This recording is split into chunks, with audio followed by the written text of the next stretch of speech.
PPTC, we are so grateful. Last week we celebrated our anniversary. And in our anniversary service, our senior pastor Daniel Fu encouraged us, inspired us in being that glorious church that God has destined us. And in this series, we will have prepared 3 videos. And in these 3 videos, you will inspire us how can we be that glorious church to reach out to our friends and loved ones. This week, we will have the first video that talks about using interest group, using hobby to engage our friends. And the next week, we will have a brother that will share with us how he is a salt and light in the marketplace, being a testimony of Jesus Christ.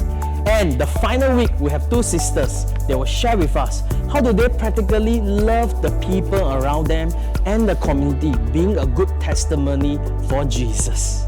So for this week, we're going to be inspired. We're going to think how can we also use our interest group to reach out to our friends.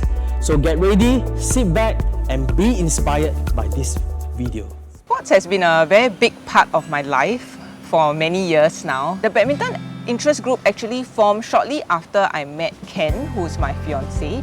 He's also a very avid sportsman, and he would follow us on our weekly exercises. But running and just following some workout video was really torturous to him, because his philosophy is that if you can keep fit and have fun at the same time, then why not? The interest group actually is not just about working out, it's really about connecting with people. I believe God has given each and every one of us a unique interest, unique gifting, and given us resources, and it's really up to us to have that wisdom and that responsibility to steward these resources and these giftings to be able to serve others and to glorify Him. As someone that is more task-oriented, I would say it has really been a challenge for me, but this interest group has really given me a platform to be able to connect with people, to be able to get to know them better.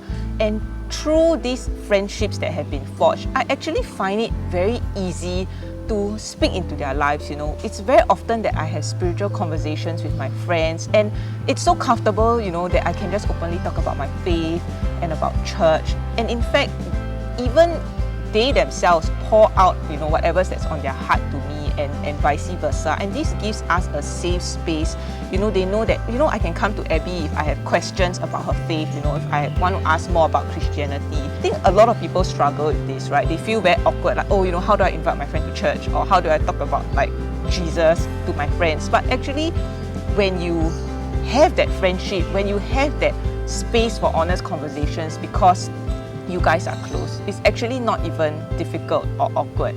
And there are many times where I've actually invited my friends to church, to Alpha, and of course the response is not always positive. Sometimes they decline, but I think that's fine. At least there is a space to be able to do that.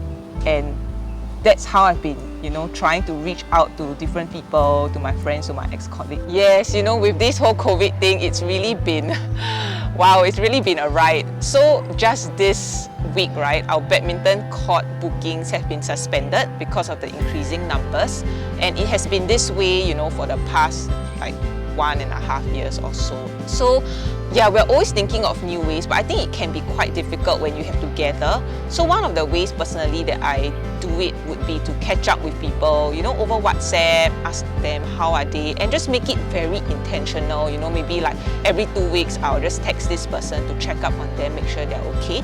And you'll be surprised how a simple message of concern, how far it can go and how much it can touch someone. Yeah, I think the first thing is to just not be afraid. Everyone has a specific interest, everyone has a specific gifting. It may not be sports, it may be music, photography, cycling, whatever it is. Find someone that has that same hobby. There will be someone that has that same hobby, and just form something together and just tell God that you really want this to be a platform to outreach, to make friends, and be intentional about it. Yeah, don't just drift along and think that it will happen by itself. It won't. Yeah, we have to put in effort to reach out to people. And most importantly, don't think of it as a KPI, like I have to reach out to this person, I have to do this, I have this timeline. Don't. Just befriend them, right? Ultimately, we can sow and we can water, but God is the one that gives the growth. Wow!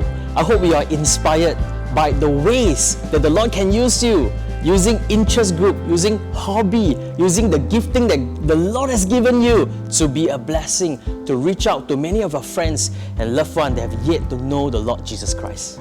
We want to encourage every cell group to bring this discussion down to the small groups, to begin to discuss what are the ways that within a cell group, or in fact within the cluster, how do you reach out to your friends using all these hobbies, interest group, and even the gifting the Lord has given you. So, my friends, let us be intentional, be loving, and be the glorious church that Jesus Christ has destined us to be.